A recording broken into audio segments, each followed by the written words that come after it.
Salut à toi, bienvenue dans cette nouvelle vidéo dans laquelle je vais te parler des agents IA. Pourquoi je t'en parle? Parce que effectivement les agents IA c'est quelque chose qui est très à la mode en ce moment, il y a beaucoup de gens qui en parlent, mais le problème c'est que beaucoup de gens en parlent mais ne connaissent pas vraiment les tenants et les aboutissants et ne savent pas forcément bien les programmer. Et également OpenAI a sorti un document il n'y a pas si longtemps qui parle justement d'un guide pratique qui définit, on va dire, les bonnes manières pour pouvoir développer et concevoir son agent IA. Dans le premier lien de cette vidéo là, je t'ai mis également un résumé PDF que tu vas pouvoir récupérer si tu le souhaites et qui te résume, on va dire, cette vidéo et qui te résume également tout ce que j'ai pu apprendre de ce guide pratique.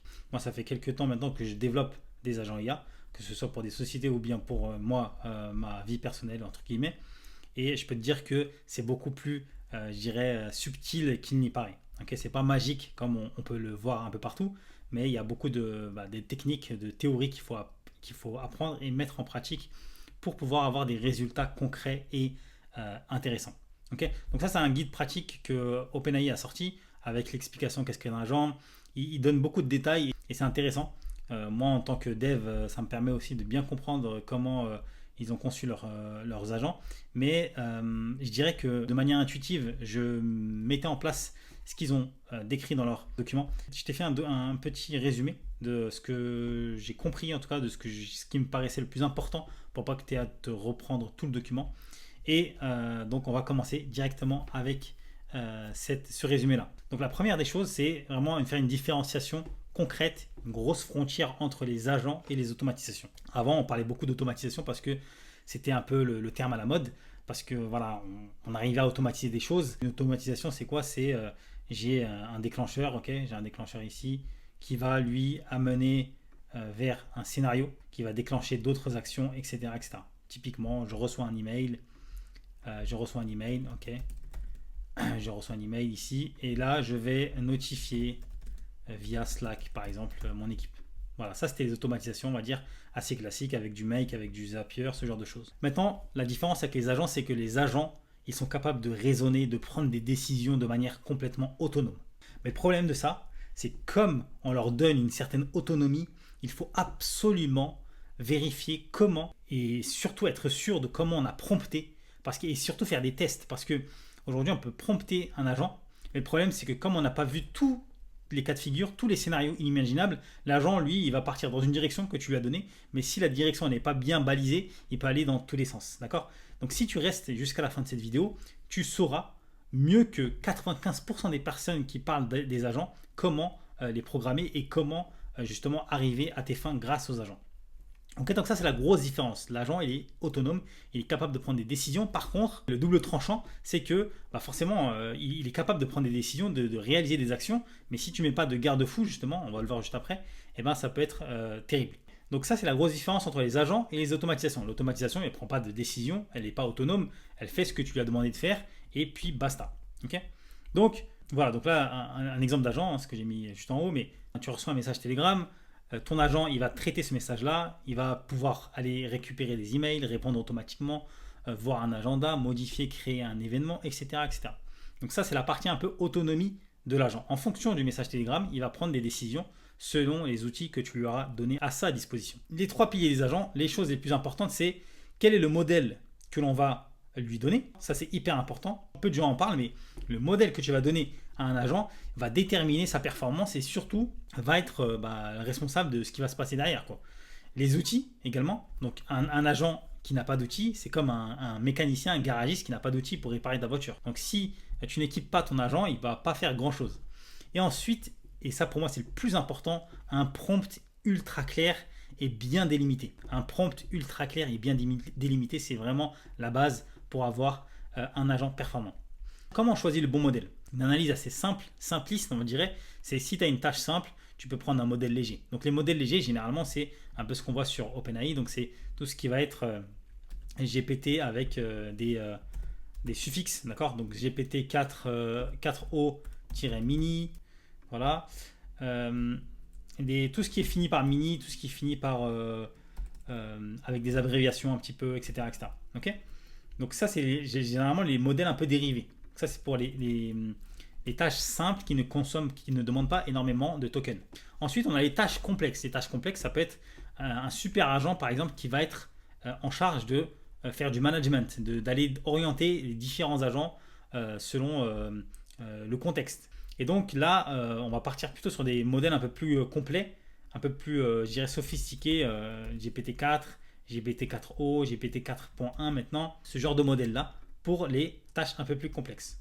Et donc ensuite, il faut faire des essais, il faut faire des essais-erreurs, et en fonction des différents essais que tu vas pouvoir faire, tu vas pouvoir choisir, on va dire, quel est le meilleur modèle pour des tâches. Moi, par exemple, sur mes derniers projets, j'ai utilisé le 4.1 mini et j'étais un peu déçu parce il y avait des tâches que je lui demandais qui étaient assez simples pourtant, mais il n'arrivait pas à les réaliser. Okay, donc, il faut bien faire attention au modèle utilisé parce que ça a une conséquence importante sur la clarté et les résultats des agents. Les outils à connecter, donc ensuite, c'est quels sont les outils que je vais donner à la disposition de mon agent. Donc, imaginons, ça peut être des données, donc des bases de données. Donc, quel type de base de données également? Donc là, on va vraiment loin. J'en parle beaucoup dans ma formation. Ma formation, si ça vous intéresse, qui est en lien en description. Quel type de données on va aller chercher dans quel type de base de données? Selon le type de base de données, on peut avoir des résultats également qui vont être totalement différents. Ensuite, on a les actions. Quelles sont les actions que peut réaliser mon agent? Envoyer un email, marquer comme non lu un email, envoyer un message Telegram, etc., etc. Et ensuite, l'orchestration. L'orchestration, c'est ce que je disais quand je parlais de super agent. Donc, en fait, l'idée, c'est vraiment d'avoir un super agent là. Et ensuite, ce super agent là, il va appeler d'autres sous-agents. C'est un peu ça l'orchestration. Et lui, il va être capable de savoir quels sont les agents qu'il a à sa disposition et quand est-ce qu'il va appeler les différents agents. Donc, tout ça, c'est un travail d'architecture, de réflexion qu'il faut avoir pour pouvoir arriver au bon résultat. Et en fonction de l'architecture de votre système, eh ben, ça va avoir un impact sur les résultats des agents. Pour moi, le point le plus important de tout ça, c'est vraiment ce dont je parle dans le petit document que je t'offre là juste en dessous dans le premier lien en bio, c'est la qualité du prompt. Un prompt qui doit être super clair pour pouvoir justement donner des résultats précis. Pour moi, on n'en parle pas assez, mais le prompt engineering, c'est la chose la plus importante dans l'IA et notamment dans les agents IA. Encore plus dans les agents IA. Donc un prompt clair, plus un rôle défini, plus des étapes précises, va donner un agent plus efficace. Un prompt flou, bien évidemment, ça donne des résultats incohérents. Mais ça, j'en parle encore plus dans le détail dans le document que tu vas recevoir dans le premier lien. Ça, c'est vraiment hyper important. C'est vraiment la base de la base. Il faut absolument faire attention à ça. Orchestration d'agents, single vs multi-agent. Donc ça, j'en ai parlé un petit peu, mais le multi-agent, si vous voulez, c'est un manager qui va manager. C'est un peu ce que je disais là, hein, en réalité. C'est exactement la même chose. Et il va pouvoir appeler différents agents selon les besoins, d'accord? Et selon le contexte. Et un mono-agent, c'est un agent qui fait une seule et unique chose. J'ai un exemple d'agent, je peux vous le montrer. Donc voilà, typiquement, ça c'est un super agent que j'ai développé qui permet de créer des factures notamment. Donc là, on peut voir que c'est un super agent qui va appeler d'autres agents. Donc lui, en gros, il est responsable de comprendre le contexte, la demande. Et par exemple, il peut appeler une facture, il peut créer une facture, il peut créer un devis, etc., etc. Donc lui, il va être capable de orienter la demande utilisateur. Et ensuite, c'est dans cet agent-là qu'on va réaliser la tâche. Et enfin, une chose hyper importante, c'est les garde-fous. Les garde-fous, c'est quoi? C'est tout simplement les limites. Comment délimiter son agent? Parce que sinon, il part dans tous les sens. L'agent, tu lui donnes une mission, il va réaliser cette mission. Enfin, il va essayer de réaliser cette mission, quoi qu'il en coûte, quoi qu'il arrive. D'accord? Mais si tu ne mets pas de limite, si tu spécifies pas où est-ce que tu dois aller, etc., et ben dans ce cas-là, ça risque d'avoir des résultats un peu bizarres. Et il peut y avoir aussi un peu d'hallucination du modèle. Donc c'est très important. Donc dans leur document OpenAI, ils parlent de regex, d'API, de mini LLM, etc., etc.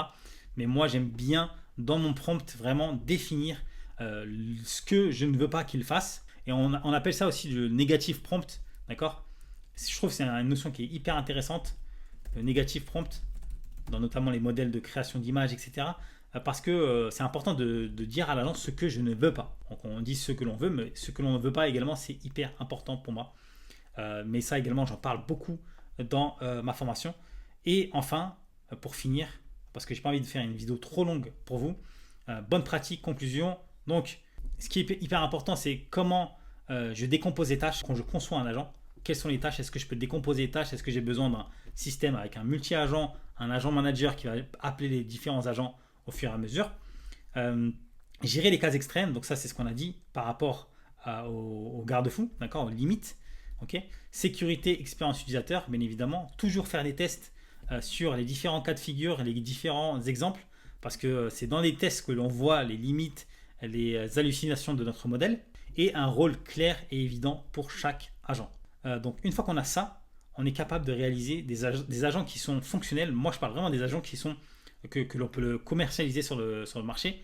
Parce qu'une fois que l'agent il est en production, bon courage pour aller faire des modifications, etc. derrière. Donc, un agent en production, il faut qu'il soit vraiment testé, qu'il soit bien balisé pour avoir des résultats optimaux. Si cette vidéo t'a plu, n'hésite pas à t'abonner, partager et surtout, je te dis rendez-vous à la prochaine parce que je vais faire plein de vidéos pour aller encore plus dans le détail dans le monde des agents IA.